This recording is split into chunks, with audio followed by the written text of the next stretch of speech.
Railway ಇಲಾಖೆಯಿಂದ ಯಲಹಂಕ ತಾಲೂಕಿನ ಬೆಟ್ಟಹಲಸೂರಿನಿಂದ ರಾಜನಕುಂಟೆ ಪ್ರಸ್ತಾವಿತ ಸ್ಪೆಷಲ್ ರೈಲ್ವೆ ಯೋಜನೆಗಾಗಿ ಭೂ ಸ್ವಾಧೀನ ಕೈಬಿಡಿ. ಕರ್ನಾಟಕ ರಾಜ್ಯ ರೈತ ಸಂಘ ಒತ್ತಾಯ. ತಾವು ಬೆಳೆದಿದ್ದ ಹಣ್ಣು, ತರಕಾರಿ, ಸೊಪ್ಪು ಪ್ರದರ್ಶಿಸಿ ಕೃಷಿ ಸಂಸ್ಕೃತಿ ಉಳಿಸುವಂತೆ ಆಗ್ರಹ. ದೇವನಹಳ್ಳಿ ಅಂತಾರಾಷ್ಟ್ರೀಯ ವಿಮಾನ ನಿಲ್ದಾಣ ಆಸುಪಾಸಿನ ಸಿಂಗನಾಯಕನಹಳ್ಳಿ, ತಿಮ್ಮಸಂದ್ರ, ಬೆಟ್ಟಹಲಸೂರು ಹಾಗೂ ಸುತ್ತಮುತ್ತಲಿನ ಗ್ರಾಮಗಳಲ್ಲಿ ರೈಲ್ವೆ ಇಲಾಖೆಯಿಂದ ಪ್ರಸ್ತಾವಿತ ಸ್ಪೆಷಲ್ ರೈಲು ಯೋಜನೆಗಾಗಿ ಭೂ ಸ್ವಾಧೀನ ಮಾಡಿಕೊಳ್ಳುತ್ತಿರುವುದನ್ನು ಸಣ್ಣ ಮತ್ತು ಅತಿ ಸಣ್ಣ ರೈತರು ಪ್ರತಿರೋಧಿಸಿದ್ದು, ತಮ್ಮ ಕೃಷಿ ಭೂಮಿಯನ್ನು ಸ್ವಾಧೀನಪಡಿಸಿಕೊಳ್ಳುವುದಕ್ಕೆ ತೀವ್ರ ವಿರೋಧ ವ್ಯಕ್ತಪಡಿಸಿದ್ದಾರೆ. ಕರ್ನಾಟಕ ರಾಜ್ಯ ರೈತ ಸಂಘ ಹಾಗೂ ಹಸಿರು ಸೇನೆ ಸಂಘಟನೆಯ ಪ್ರಮುಖರು ತಾವು ಬೆಳೆದಿರುವ ಹಣ್ಣು, ತರಕಾರಿ, ಸೊಪ್ಪುಗಳನ್ನು ಸುದ್ದಿಗೋಷ್ಠಿಯಲ್ಲಿ ಪ್ರದರ್ಶಿಸಿ ಭೂ ಸ್ವಾಧೀನವನ್ನು ವಿರೋಧಿಸಿದರು. ಸಂಘಟನೆಯ ಅಧ್ಯಕ್ಷ ಅರಳಾಪುರ ಮಂಜೇಗೌಡರು ಮಾತನಾಡಿ, ಬೆಂಗಳೂರು ನಗರ ಹಾಗೂ ರಾಜ್ಯಕ್ಕೆ ಅಗತ್ಯವಾಗಿರುವ ಹಣ್ಣು ತರಕಾರಿಗಳನ್ನು ಬೆಳೆಯುತ್ತಿದ್ದು, ಭೂ ಸ್ವಾಧೀನಪಡಿಸಿಕೊಂಡರೆ ಕೃಷಿ ಸಂಸ್ಕೃತಿ ನಾಶವಾಗುತ್ತದೆ. ಯಲಹಂಕ ಸಮೀಪದ ರಾಜನಕುಂಟೆಯಿಂದ ಬೆಟ್ಟಹಲಸೂರುವರೆಗೆ ಹೊಸ ರೈಲು ಮಾರ್ಗದ ಪ್ರಸ್ತಾವನೆ ಅವೈಜ್ಞಾನಿಕವಾಗಿದ್ದು, ಇದರಿಂದ ಯಾವುದೇ ಉಪಯೋಗವಿಲ್ಲ. ಈ ಯೋಜನೆಯನ್ನು ರದ್ದುಗೊಳಿಸಬೇಕು. ಒಟ್ಟು 80 ಎಕರೆ ಭೂ ಸ್ವಾಧೀನವಾಗುತ್ತಿದ್ದು, ಇದರಿಂದ ರೈತರ 300 ಎಕರೆಗೆ ತೀವ್ರ ತೊಂದರೆ ಎದುರಾಗಲಿದೆ ಎಂದು ಕಳವಳ ವ್ಯಕ್ತಪಡಿಸಿದರು. ಸುದ್ದಿಗೋಷ್ಠಿಯಲ್ಲಿ ರಾಜ್ಯ ಸಂಚಾಲಕರಾದ ಮಾವಳ್ಳಿಪುರ ಧನರಾಜ್ ಟಿ, ಪಿ ಪ್ರಕಾಶ್ ಬಂಡಿ, ಟಿಡಿ ಅಂಬರೀಶ್, ಜೀರಿಗೆ ಬಾಬು, ಸೌಭಾಗ್ಯಮ್ಮ ಮತ್ತಿತರರು ಪಾಲ್ಗೊಂಡಿದ್ದರು.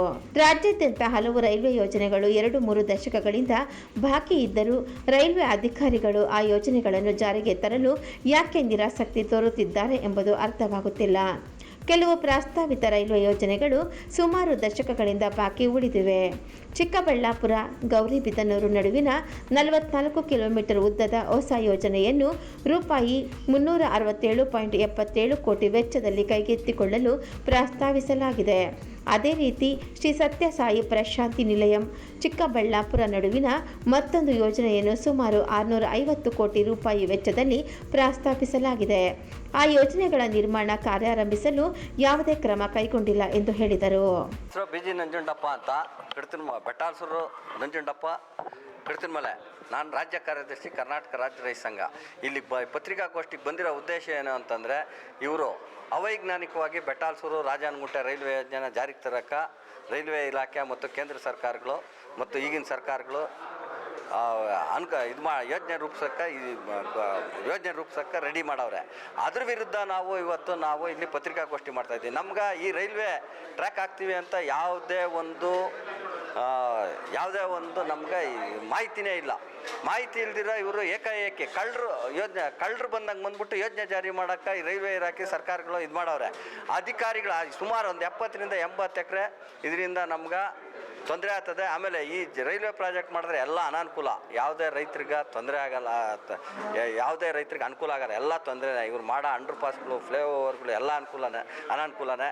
ಆಮೇಲೆ ಇವರು ನಮ್ಮ ಪಕ್ಕದ ಒಬ್ಬರದ್ದು ಜಮೀನು ರೈಲ್ವೆ ಯೋಜನೆಗೆ ತಗೊಂಡು ಸುಮಾರು ಒಂದು 15 ವರ್ಷದಿಂದ ಪ್ರಾಜೆಕ್ಟೇ ಮಾಡಿಲ್ಲ.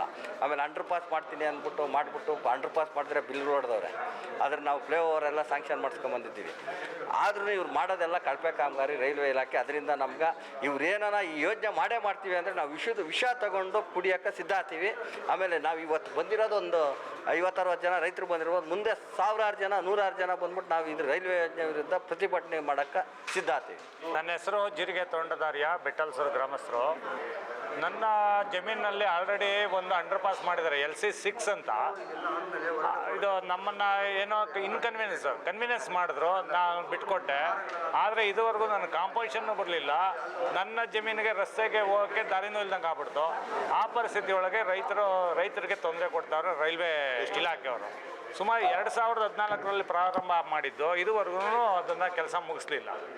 ಈ ಥರ ಯೋಜನೆಗಳೇ ಮಾಡ್ಕೊಂಡ್ರೆ ನಮ್ಮ ರೈತರು ಬದುಕೋದಾದ್ರೆ ಇಲ್ಲಿ, ಊರಿನ ಜನ ಬದುಕೋದಾದ್ರೆ ಇಲ್ಲಿ, ನಾವು ಜಮೀನುಗಳಿಗೆ ಹೋಗೋದಾದ್ರೆ ಹೆಂಗೆ? ಇವಾಗ ಸುಮಾರು 8 ಲೈನ್ ಹಾಕ್ತೀನಿ ಅಂತ ಹೇಳಿದ್ದಾರೆ. 8 ಲೈನಲ್ಲಿ ನನ್ನ ಜಮೀನು ಇಲ್ಲಿ ಈ ಸೈಡಲ್ಲೂ ಒಂದು ಅರ್ಧ ಉಳಿಯುತ್ತೆ, ಆ ಸೈಡಲ್ಲಿ ಮೇಲ್ಗಡೆ ಭಾಗಕ್ಕಂದು ಅರ್ಧ ಉಳಿಯುತ್ತೆ. ನನ್ನ ಜಮೀನಿಗೆ ಕಟ್ಟಾಗುತ್ತೆ. ನಾನು ಬೇರೆ ಕಡೆ ಎಲ್ಲಿಂದ ಹೋಗೋದು ಅಂತ ಅಂದ್ಬಿಟ್ಟು ನನ್ನ ಯೋಚನೆ ಆಗುತ್ತೆ. ಇಮಿಡಿಯೇಟಾಗಿ ಇದನ್ನು ರದ್ದು ಮಾಡಬೇಕು. ಬೇರೆ ಎಲ್ಲನೂ ವ್ಯವಸ್ಥಿತವಾಗಿ ಮಾಡಿದ್ರೆ ತುಂಬ ಒಳ್ಳೆಯದು. ಈಗಾಗಲೇ ಸುಮಾರಷ್ಟು ಜಾಗ ಅಕ್ವೇಷನ್ ಆಗ್ಬಿಟ್ಟಿದೆ. ಒಂದು ಅರ್ಧಂಬರ್ಧ ಸಿಟಿ ಲಿಮಿಟ್ನಲ್ಲಿದೆ, ಒಂದು ಅರ್ಧ ಏನು ರೈತರ ಜಮೀನುಗಳಿದೆ. ಇವಾಗ ಮತ್ತೆ ಇದನ್ನೇ ಮಾಡ್ಕೊಂಡೋದ್ರೆ ಮತ್ತೆ ಕನ್ಸಿಸ್ಟೆಂಟ್ ಜಾಗಗಳು. ಸರ್, ನಮ್ಮ ಹೆಸರು ಪ್ರಕಾಶ್ ಅಂತ. ನಾವು ರೈತ ಹೋರಾಟಗಾರರಲ್ಲಿ ನಮ್ಮದು ಜಾಗಗಳು ಹೋಗ್ತಾ ಇದೆ. ಹೋದ ವಾರ ಸೋಮಣ್ಣವ್ರನ್ನ ಮೀಟ್ ಮಾಡಿದ್ರಿ. ಸೋಮಣ್ಣವರು ನಮಗೆ ಭರವಸೆ ಕೊಟ್ಟಿದ್ದಾರೆ, ಯಾವುದೇ ಕಾಲಕ್ಕೂ ಅಲ್ಲಿ ರೈತರಿಗೆ ಅನುಕೂಲ ಆಗಕ್ಕೆ ಬಿಡೋದಿಲ್ಲ, ಅನಾನುಕೂಲ ಆಗೋದಕ್ಕೆ ಬಿಡೋದಿಲ್ಲ, ರೈತರಿಗೆ ಅನುಕೂಲ ಮಾಡ್ತೀನಿ. 1% ರೈತರಿಗೆ ಅನುಕೂಲ ಆಗಂಗಿದ್ರು ಕೂಡ ನಾನು ಅದನ್ನು ಅನುಕೂಲ ಮಾಡಿಕೊಡ್ತೀನಿ. ಇಲ್ಲಿ ಯಾರು ಅಧಿಕಾರಿಗಳಿದ್ದಾರೆ ಅದಕ್ಕೆ ಸಂಬಂಧಪಟ್ಟಂಥ ಅಧಿಕಾರಿಗಳನ್ನೆಲ್ಲರೂ ಕರೆಸ್ತೀನಿ. ನೀವು ಒಂದು 5 ಜನ ಬನ್ನಿ, ನಾವೆಲ್ಲರೂ ಕೂತ್ಕೊಂಡು ಚರ್ಚೆ ಮಾಡಿ ಅದನ್ನ ಯಾವ ರೀತಿ ಅದನ್ನ ಬಗೆಹರಿಸ್ಬೋದು ಅಂತ ಬಗೆಹರಿಸೋಣ ಅಂತ ಹೇಳಿದ್ದಾರೆ.